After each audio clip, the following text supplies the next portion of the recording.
ASEP Madagasikara fampindramam-bola ho an'ny mpiary madinika sy salantsarany dia manolotra anao ny vaovao.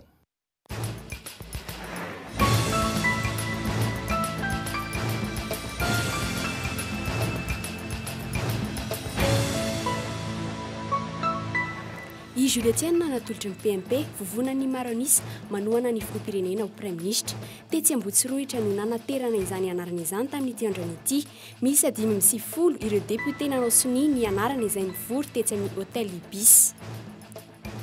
Nivoaka ny trano fivoriana ireo solom-bavambaoka avy amin'ny PMP na ny vovonan'ny manohana ny filoham-pirenena androany tetsy Tsimbazaza.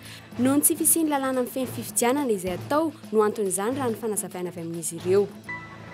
Zazavavy kely 12 taona sy ny zandriny 5 taona ary ny farany am-bola no naolany iray ny teny amin'ny fokotany Betafo Ambohimanarina. Ilay zazavavy kely nitaraina Naharary no nahafantarana fa naolany iray nomaly.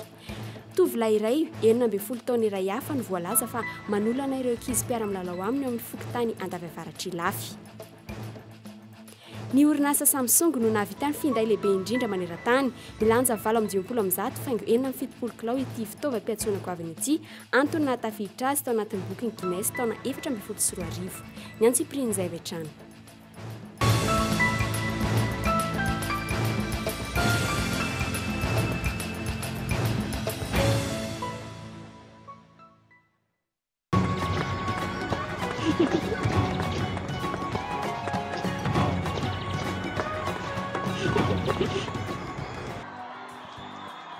Tanàna madio ny tanitsika tompoko lasy tompoko vavy.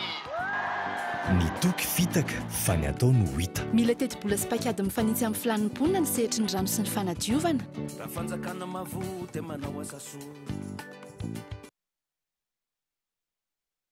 Mila mindram-bola ve ianao mifanaraka amin'ny asa fiarina ataonao? Mila tosika ara-bola ve ny fanitarana ny orinasanao? Aza misahirana intsony. ASEP no mampindram-bola amin'ny zana-bola anisan'ny mbola mora indrindra amin'izao fotoana izao. ASEP afaka mampindram-bola hatramin'ny 20 tapitrisa ariary ary maimaim-paona ny instruction du dossier. Tsotra ary tsy mahamenatra ny mindram-bola ao amin'ny ASEP. Ary fantary fa mahazo fiahiana ara-pahasalamana avy hatrany ny ankohonanao. Vantany vao mahazo ilay fampindramam-bola avy amin'ny ASEP ianao. Manantona ary ny biraon'ny ASEP Madagasikara akaiky ianao indrindra raha mila fanazavana fanampiny.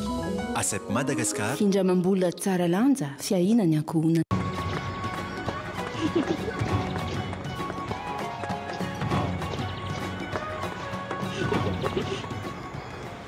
Dia ankafaliana indray no jidina ny tokantranonao tompolasy tompovavy amin'ny ity takariva ity tonga tao anatin'ny fotoana ny fampahalalam-baovao ny Cool TV sy ny Cool FM menao amin'izao fotoana izao asaina mpanajana ihany koa anaraka izany hatramin'ny farany. Ny tontolo politika no etsika hanomboana ny fotoana amin'izao fotoana izao. I Julietienne ary no natolotry ny PMP na ny vovonana manohana ny filoham-pirenena ho Prime Ministre tonga maro tetsy Ambohitsirohatra ireo solom-bavambahoaka izay nivondrona amin'ny PMP nanatitra izany anarana izany tamin'ny 4 ora tolakandro teo. Fanadihadiana makasika izay ary. Tsy niandro ny andro alarobia ny PMP fa vitrany dia nanolotra ny anarana izay ho Prime Ministre taoriany ny fanambarana navoaka ny fiadidinan'ny Repoblika ny alatsinainy lasa teo. Tetsy Ambohitsirohatra no nateran'izy ireo ny anarana izay ho atolotra izy ireo ho Prime Ministre tamin'ity androany ity. Misy 550 kosa ireo solom-bavambahoaka nanao soni anarana izay nivory tetsy amin'ny Hôtel Ibis androany ihany. Nisy dinidinika tsotra ny fanaovana tamin'ireo mpanolotsaina manokana ny filohan'ny Repoblika. Tsy nisy fisalasalana fa dia anarana tokana ihany natolotra ambarana ianareo eto fa tsy misy afenina tsony zany fa dia Dr Julietienne no toananay rehetra ho Prime Ministre. No ny antony maro, ny antony lehibe azo tany lazaina voalohany amin'izany dia hoe olona afaka miara-miasa tanteraka amin'ny filoha Hery Rajaonarimampianina izy satria efa hitanareo tamin'ny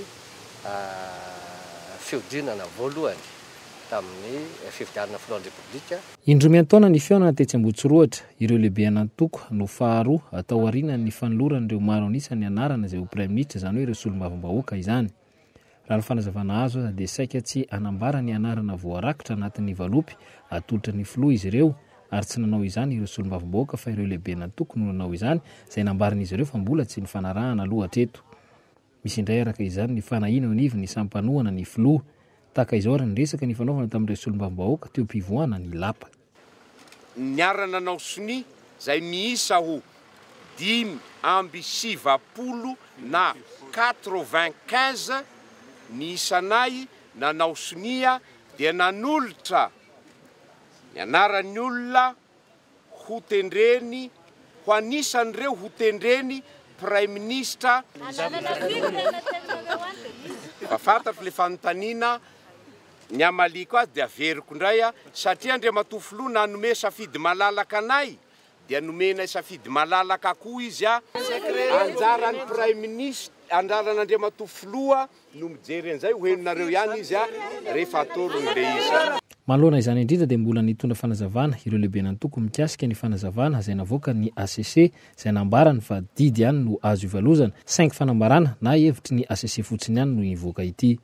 Nanome avis ny ACC izany hoe nanome ny heviny fanazava-kevitra nataony fa aoka koa jereo koa fa misy andininy ao amin'ny lalam-pandrenana milaza mazava tsara fa ny décision sy ny arrêt no manakery tsy azo vialozana raha ny lalàna velona voalaza ny lalam-pandrenana eto Madagasikara natao tsy pahay lalàna nefa efa lava be fanazavana nentiny pahay lalàna constitutionnaliste mirahalahy mianaka nentiny tamboaka malagasy.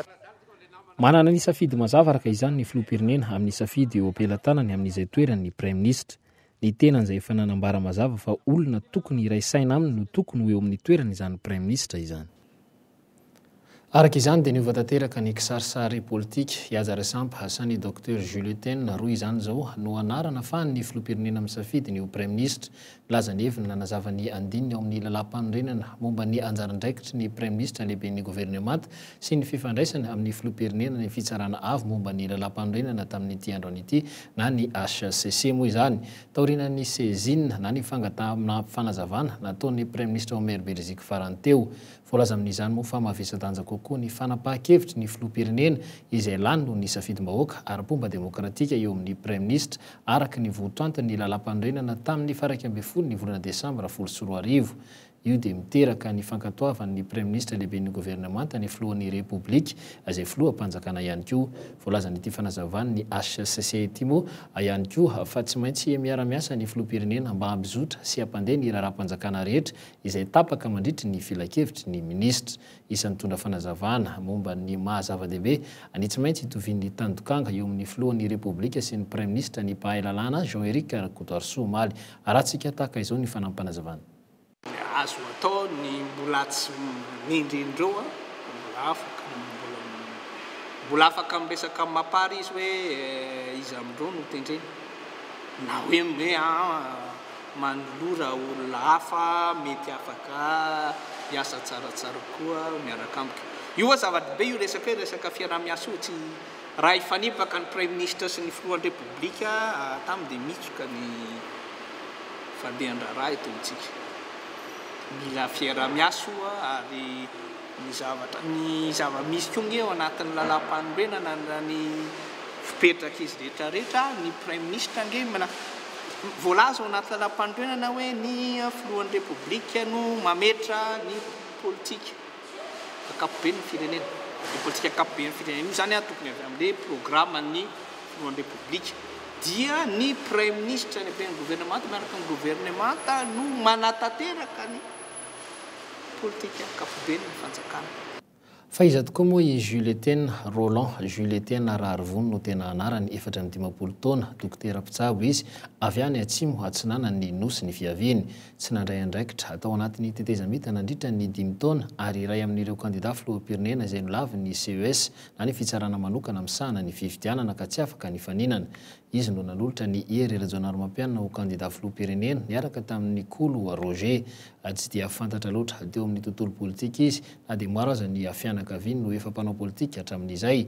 Ny rainy no rahalahiny Jules Ravony izay filohan'ny antenimieram-pirenena malagasy voalohany tamin'ny republika voalohany efa filohan'ny antenimieran-doha olona ihany koa zanaka olona pirahalahy amin'ny prime ministre Francisca Ravony ihany koa ity natolotry ny PMP ho prime ministre ity. Fa vaovao makasika izay tontolo ny politika izay ihany dia takiny ny vondrona parlementaire maro ankehitriny ny famerenana ny fifidianana rehetra natao teo anivon'ny antenimieram-pirenena misafiritaka sady moa ny solombavam-bahoaka ny voakantrano fivoriana ireo solombavam-bahoaka avy amin'ny PMP na ny vondrona manohana ny filoham-pirenena androany dia tsy mba zaza noho ny tsy fisiany lalàna feny fifidianana izay natao sy efa natao moa no anton'izany raha ny fanazavana avy amin'izy ireo. Arahantsika ny fanadidina ary. tsy azo ekena ny fifidianana ny tontolo-saina teo anivy ny antenimieram-pirenena hoy ny PMP na ny vovonana manohana ny filoham-pirenena androany dia tsy tsimbazaza. Antony nampivoaka azy ireo nandritra ny fivoriana no tanterana androany hifidianana izay filohan'ny komisiona. Raha ny fanazavana azo dia tsy nolanina teo anivy ny fivorimbe ny lalàna amin'ny feny fitsipika anatiny sy ny mikasika ny fifidianana izay filohan'ny antenimieram-pirenena. Noho izany dia tsy araka ny lalàna avokoa ny zavantranga ary tsy afaka ny iraitskombakomba amin'ny tsy fanarahana ny lalàna ny avy amin'ny PMP mba ho tombotsoan'ny firenena. Araka izany dia mitaky ny anafoanana ny fifidianana izay fanotanterahana teo anivy ny antenimieram-pirenena ny PMP. Ao anatin'izay tsy fanarahan-dalàna zay dia manao mpimamba tanteraka ny mapara amin'izay tsy fetezana zay mba hiziriziriany amin'le hevitra hampisy an'izay instabilité zay eto amin'ny firenena. Ka zahay dia anisany manohitra tanteraka ny zavatra toy izany ary mitaky ny fandravana sy ny fanafoanana tanteraka an'io birao maharitra io noho ny tsy fetezana hatramin'ny voalohany. Raha ny ato amin'ny VPMMM ohatra raisina dia efa nanomana projet na règlement intérieur koa fa tsy afaka navoaka noho n'izay zava-misy izay ataon'zareo ao zay. Ankilany mbola samy tsy nisy nahita ny volavolan-dalàna mikasika ireo fifidianana ny tanterana teny Tsimbazaza avokoa ireo solombavim-bahoaka avy amin'ny PMP. Fotoana vitsy alohan'ny fifidianana izy ireo vao nanao ny fizarana ny volavolan-dalàna. Raha ny fanazavana azy dia volavolan-dalàna fanitsiana volavolan-dalàna ny lalàna feny fitsipika anatiny ihany koa no mora nozaraina androany.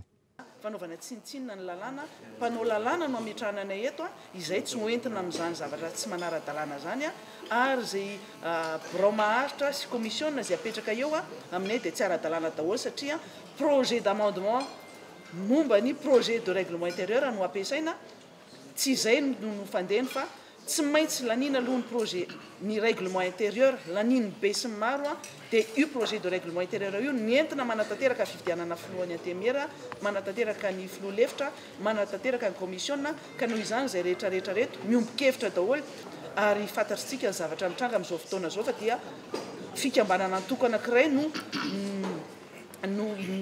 te hife manokana an'izany antenimieram-panjakana zany, antenimieram-pirenena zany.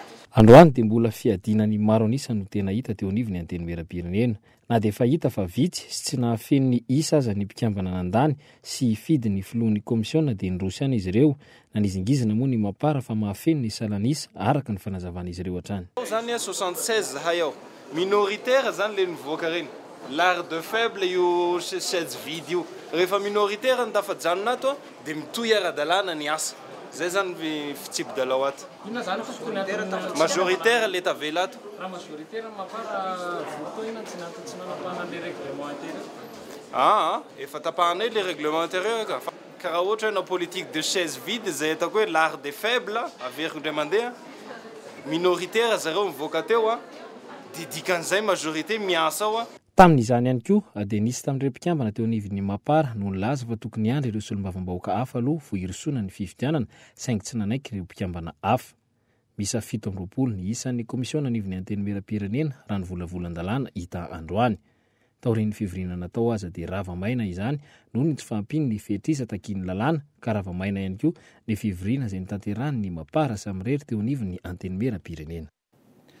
Makasika n'izay vaovao ara-politika izay hatrany sy kosa makasika ny fampivana am-pirenena dia antota taratasy fangatahana famotsora-kely ka 140 nefa voarainy ny filan-kevitry ny fampivanana malagasy na ny FFM hatramin'ity androany ity ny raiky amin'ny 70 amin'ireo moa no efa voadinika ary efa lasa ny anivo ny CSA ka ny 720 no efa nahazo ny famotsora-keloka mbola mitoy ny fandraisana fangatahana sy ny asa ny FFM rano nambaran'izy ireo androany fa nampanazavana.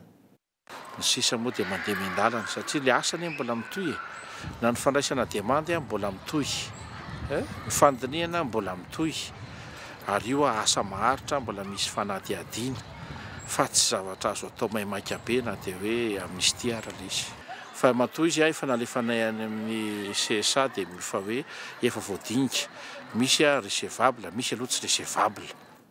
Araky ny fanambarantsika omanimo hafanisy ny sambo Sri Lanka iray izay rendrika tany amin'ny 2 kilometatra miala ny moron-dranomasina ho Fenorivo Atsinanana mifanandrify amin'ny Ampasimbe. Araky ny vaovao androany zany dia nambara fa avy any Zanzibar ity sabo ity ary saika ho atsiminy Nosy Maorisy. Fanazavana izay somary natsikaiky ihany araka ny vaovao nampitainy ny mpanao gazety mpiara-miasa fa tsy Fenorivo Atsinanana noho ny nahatratrarana ireo andramena tao anatiny io sambo io.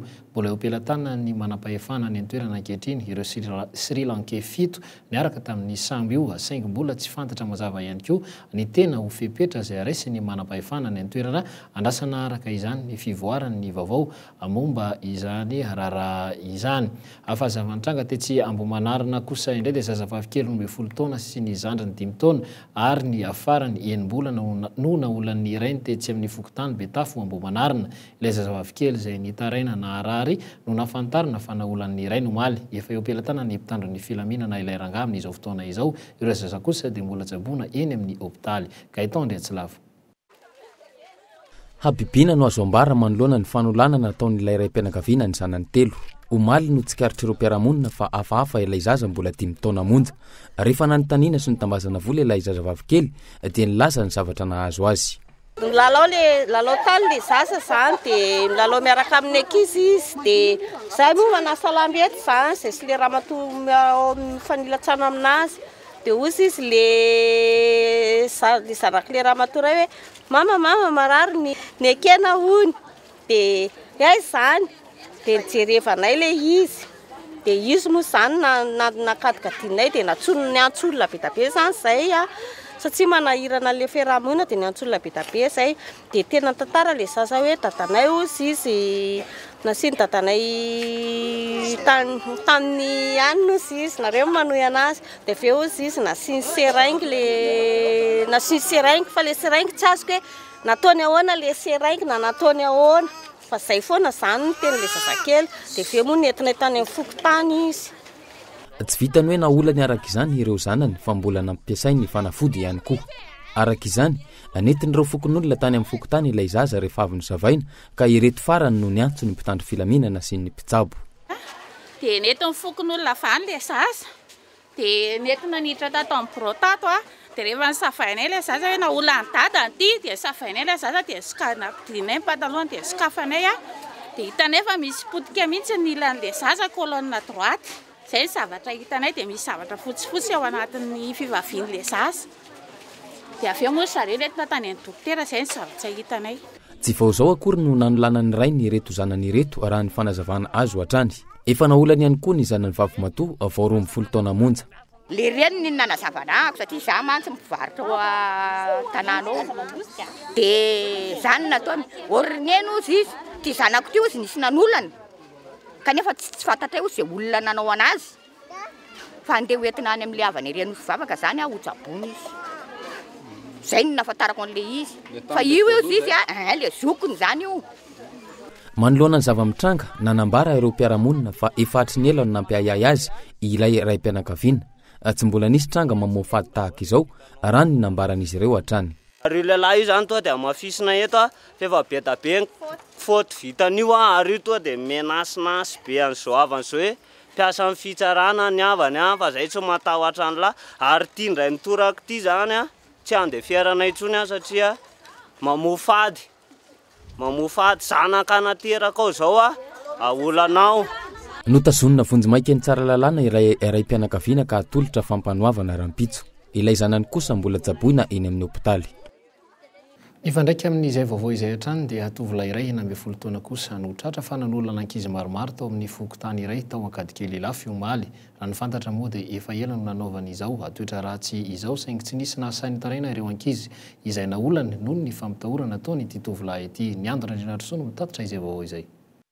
Fietsika tsy mahazatra hitan'ny raim-pianakaviana iray tamin'ny zanany lava eny taona monja nanaitra azy anaty ady. Tovolahy iray 12 taona tsy mipetraka amin'ny ray aman-dreny niteraka azy intsony no voalaza fa manolana ireo ankizy mpiara-milalao aminy ao amin'ny Fokotany andafy avaratra ilafy ka ny anaty bararata sy any amin'ny toerana iray fanasan-damba no anaovany izany. Hatreto zazalahy 9 ka hatramin'ny 13 taona, misa 7 no fantatra fa efa niaran'izany fanolanana izany. tsy nisy nahasany loabava tamin'ny ray aman-dreny anefa raha tsy efa nisy ray ny-teny no ny fanadihadindrany azy. Tenenao moramora fa tsy atao indady zany. Mbola tsy niteny any izy zany dia za tsy nanaiky mihitsy satria zanako lisy zanako tazaiko naterako mihitsy dia niteny anazy amin'izay kapoaka laho raha vao ohatra ka tsy miteny azany vonono ve laho asa nataony inona dia tsy izy niteny za tsy mivonono izy fa nataony azao zay dia nataony inona ilay nataony azao dia say matory amin'ny tany izy dia tsy mahavavanay izy tsy teny. Imbetsaka no efa nanololana ireto ankizilahy kely ireto ary efa hatramin'ny taondasa zany sasany tamin'izy ireo no ny fampitahorana ataony anefa dia tsy mahasamiteny fa manafina. Le fampitahorana zany ohatra ny atao sorony eny amin'izany ambomay lala zany le ankizy rehefa tsy manaiky izay zavatra ataony dia na hoe tapahana ny kekely le ankizy ohatran'izay zany izy ary izy tena mitondra antsy kely ozy ny ankizy ka ny reo ankizy ireo koa zany ny problème tamin'ireo ankizy ireo tsy nisy nasamiteny ireo na iray ary raha tsy efa nisy ray nitratra farany tsy haiko izay ve fiasan'Andriamanitra sa ahoana. Tovolahy toy ny ankizy rehetra kosa ilay voalaza fa mpanolana raha nanambaran'ny sefoky tany ao an-toerana. Tsy ahina fa miara milalao amin'ny ankizy rehetra ary isany mahasarika namana betsaka indrindra. Zazalahy kely manana traikefa izy amin'ny fanaovana kilalao tomobile kely kapoaka reny dia mahasarika ny ankizy kely rehetrarehetra mihitsy izy ary tsy nieritreretina mihitsy hoe anao zavatra mahamenatra tahaka izany ilay zaza. No tanan'ny Zandarmaria ankady kely Lafonjimaika ilay tovolahy voalaza fa nanolana hatramin'ny androany. Ny fonja natokana ho an'ireo ankizy tsy ampitaony eny an-tanymora kosa no mety ampidirana azy aorian'izay. Ity fonja ity izay mitana zazalahy 5 latsaky ny 7 taona azonina Vonjimaika amponja miandro ny fotoam-pitsarana azy ka ny ankamaroan'izy ireo dia mifanolanana no eloka nahatonga azy tety. Vao makasika ireo fahitana bomba izay nisesisesy tato ato dia isika toeram-pianarana avokoa ireo faritra nahitana bomba vita tanana indrony sesy izay ny iray moa manoloana ny sekoly Sainte Famille Tetsy Mahamasina ary omaly maraina kosa manoloana ny sekoly FJKM Manjakaray mbola mirohoro hatramin'izao na ireo mpianatra na ihany koa ireo ray aman-dreny araka izany moa misy ny fiapetra izay niraisy ny tompona andraikitra eny anivo ny sekoly isany tokony manoloana izay asa fiampiroroana izay Nandriana Rajohnson. Tsy nianatra ny mpianatra ny andro ny omaly izay nahitana bomba manoloana ny sekoly FJKM eto Manjakaray. Fepetra niraisy ny ity farany arak'izay nitenena ny mpitandro filaminana azy ireo omaly. Fiarovana ny mpianatra no antony nanaovana izany. Nisy mpianatra tonga aloha zany teo dia rehefa tonga aloha mpianatra dia ny zavatra famaofao niaraka mitandro filaminana ihany koa nanapa-kevitra hoe aleo tonga dia ajanona mianatra mpianatra aloha fa tsy mety. No nitahotra dia nanapa-kevitra indray aman-dreny hitsena sy anatitra ireo mpianatra na dia eo manodidina ihany aza no mipetraka. Tsy vitan'ny fanaterana sy fitsenana fa tonga hatramin'ny fanafatra farana ny mpianatra hitandrina rehefa eny an-dalana. Izay aloha zao no nanafatra ny ankizy rehetra hoe rehefa mahita sakosy na boriboritra mipetraka dia aza mandraindray na mandakandaky fa sao dia bomba ny ao anatiny ka hitan-doza. Hatramin'izao fotoana izao mbola miorooro ny vokatry ny fahitana ilay bomba omaly ny akamaroan'ny mpianatra. Ho an'ny zokinjokiny ato amin'ity sekoly ity dia tsy mahasamy vilivily intsony izy ireo rehefa mirava fa avy hatrany dia mody. Na any an-trano aza tsy mahasamy voaka. Za isan'andro zany mivezivezy rano fa vao naheno iny dia tsy mandeha fa janona atao an-trano. Fa isan'andro rehefa mianatra mandeha foana. Ho an'ny sekoly manokana efa fepetra niraisin'ireo hatramin'izay ny fiarovana ny mpianatra na mbola tsy misy aza iny bomba artisanal iny. Miara-miasa ny sekoly sy ny fiangonana amin'izay fametrahana fandriampahalemana izay. Misy zavatra ohatr'ireny na tsisy zavatra ohatr'ireny efa misy fepetra entitra foana eto momba ny fiarovana ho an'ny mpianatra ho an'ny mpivavaka dia angamba zalany hoe zao hitanareo manodidina eto zao. Ny mpianatra moa dia efa fomba fanao sekoly hatramin'izay no hoe tsy hainainy ray aman-dreny ny mpianatra ny zaza majinika dia tsy misy mpianatra afaka mivoaka eo mihitsy raha tsy tonga mipaka azy dia efa hatramin'izay zany fa tsy hoe misy karazany zavatra ohatr'ireny akory dia vao mandray ny hoe fepetra sy ny salam'izany. Na amin'ny andro alahady andavanandro ary izay dia efa manana fomba fiarovana ohatr'izay. Ka iny moa fomba hoe fiarovana tsy taka fanaon'ny fiangonana rehetrarehetra amin'ny tanàn-dehibe toyitony tsy dia hoe afaka ilaza hoe salam'izao. Araka ny fanazavany eo anivon'ny mpitandro filaminana dia fanakorontanana ara-tsaina no tena tanjona amin'ny resaka bomba ihetsy sy roa ireny. Mila malina rehetra saingy tsy tokony ho sakana amin'ny fandrindrana ny fiainana amin'ny andavanandro izany. tsy mampandrimandriny rehetra nefa ny fahafantarana fa tsy mbola misy mangirana hatramin'izao ny fanadihadiana momba ny grenady sy ny bomba nifanesy tao anatin'ny volana maro izao. Na ny raharaha grenady na ny bomba artisanal dia mampanontany tena ny mpanara-baovao avokoa hoe avy aiza marina ny fiavian'izy ireny.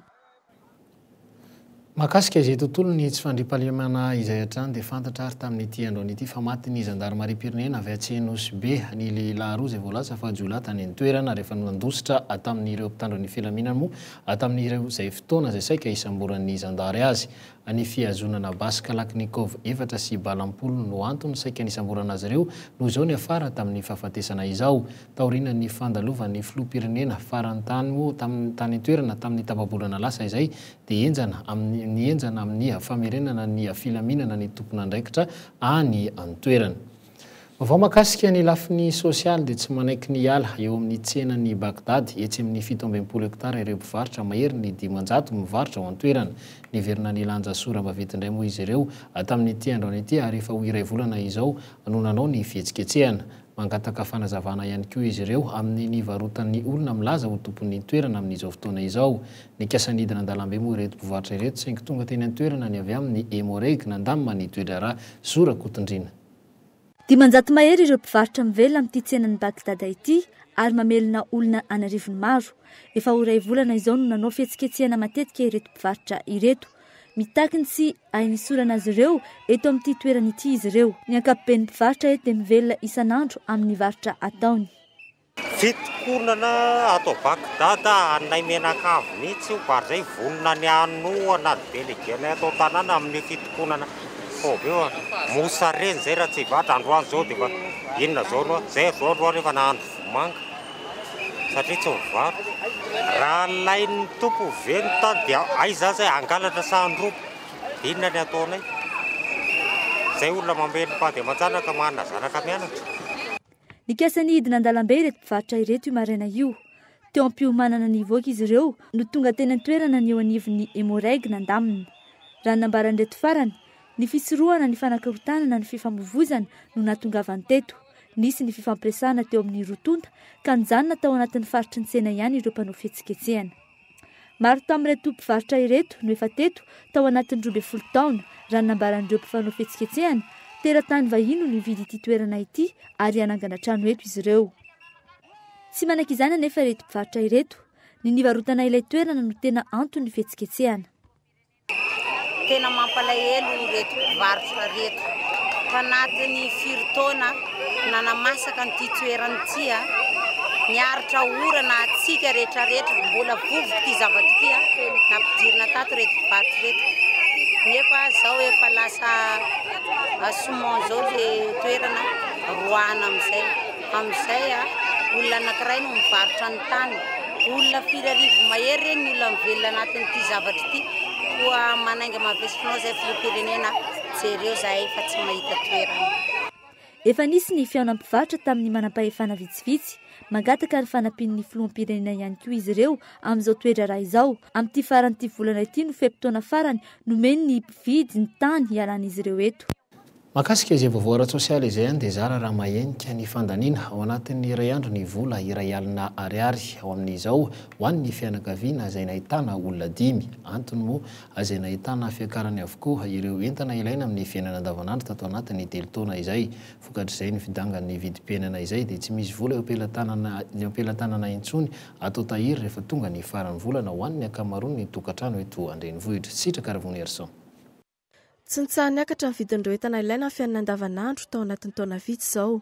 Ho an'ny vary, fiakaram-bidy manodidina ny 400 ariary eo farafahakeliny no tsikatra tao anatin'ny 3 taona. Ho an'ny menaka indray, mahatratra hatrany amin'ny 10 ariary isaky ny litatra eo ny fiakarana hatramin'ny taona 12 sy 20. Mbola sationany fotsiny ireo, fa vokatr'izay fitangana ny vidin'entana eny an-tsena izay, nitomby ihany koa ny teti-bola hoentin'ireo renim-pianakaviana miantsena. Amin'ny ankapobeny, zara raha mahenika ny fandaniana isan'andro ny vola R1,000. Dia ohatrany tsanty aloha raha ohatra ka hoe 10,000 ariary.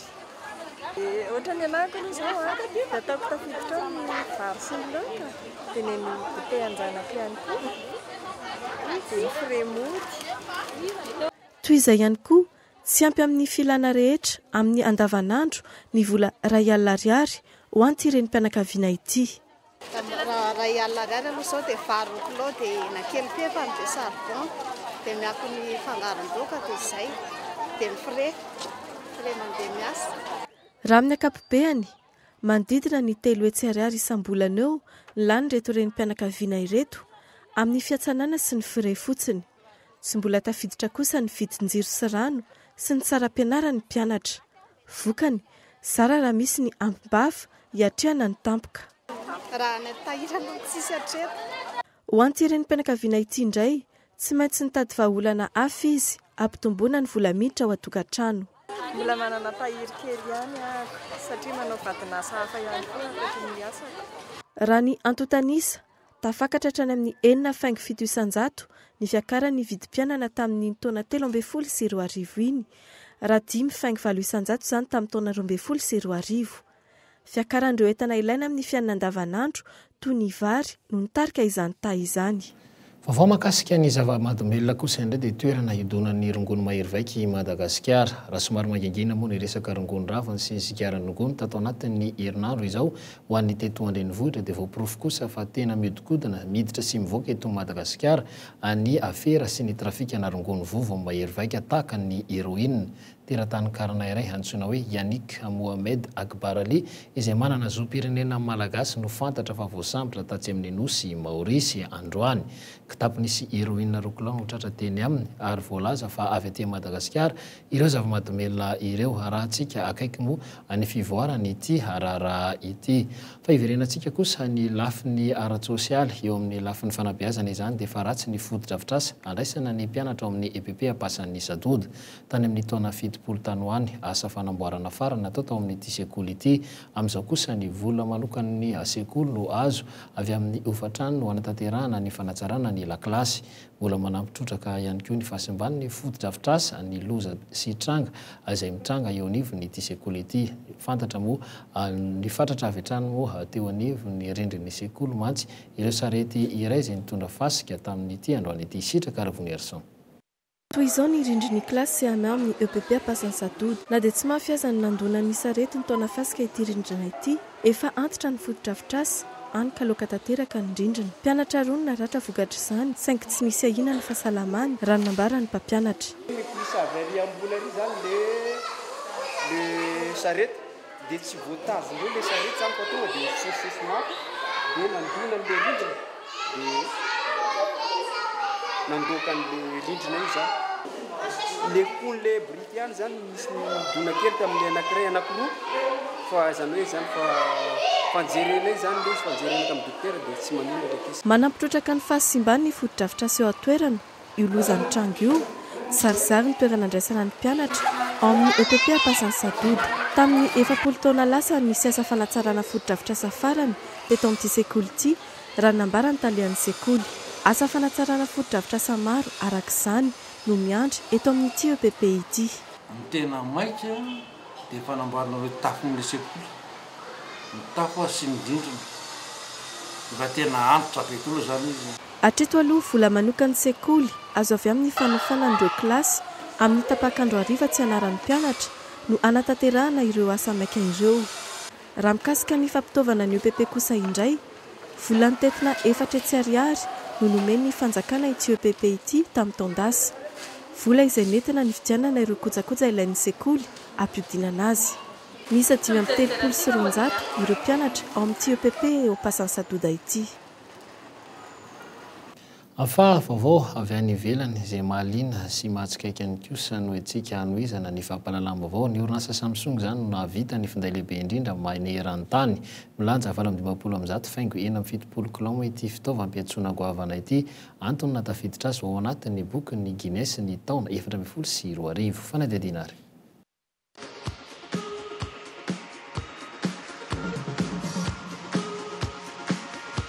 Efatra faingo 7,50 metatra ny ahavony, 3 faingo 2,70 metatra ny sakany ary 8 faingo 4,70 metatra ny ateviny.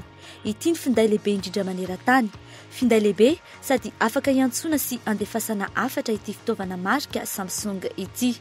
fanambo an'ity orinasa koreana ity ny hiditra ao anatin'ny bokyny Guinness vitan'izany tamin'ny fanamboarana ity finday goavana tsara kalitao ity misy ny option rehetra.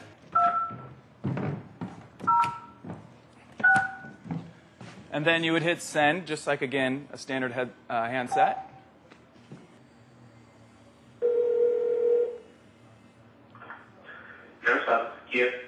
Hi, Kia. We're just giving you a call from the world's largest cell phone. Azo antoka fa raha izao abian'izao milanja efa ho 160 kilao sarotra ny hitondra azy eny an-dalana tsy fanao aposy tsy zaka ny hitondra azy ihany koa raha tsy olona efatra farafahakeliny iara mahita ihany koa ny fahasahiranan'ity lehilahy ity manindry ireo bokotra iantsona. Azo antoka fa tsy afa-manoatra akoatra ny hoe mijerijery fotsiny ireo mpangary posy sy ireo mpanao sito mahery eny ambodiny sotry na dia ho lanjalanjaina ho hitam-bahoaka eny aza ity karazana finday iray ity. So it actually works very quick, real time. Amaranantsika ny fampalalam-baovao dia fantatra ihany moa tamin'ity hariva ity fa nisy zany ny fivoriana nataon'ny mapara dia tsy Tsimbazaza nandarena izy ireo samy rery momba ny komisiona isan-karazany eo anivony ity antenimieram-pirenena ity ka filoha 17 no azon'ny mapara tamin'izany ary 9 kosa no azon'ny GPS. Araka izany dia ny mapara sy ny GPS avokoa izany no filohan'ny vomera eo anivony antenimieram-pirenena ny fifidianana moa izay tseken'ny PMP ankehitriny.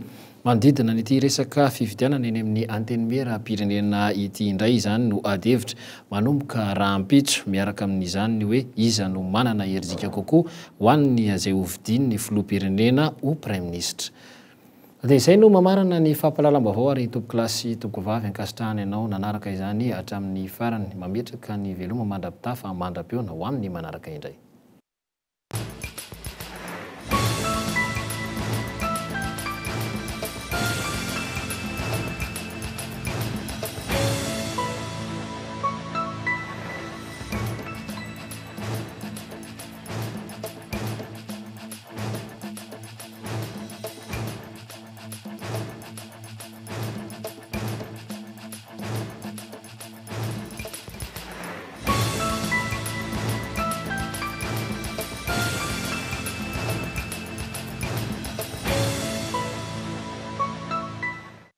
Asep Madagasikara fampindramam-bola ho an'ny mpiary madinika sy salansalany dia nanolotra anao ny vaovao.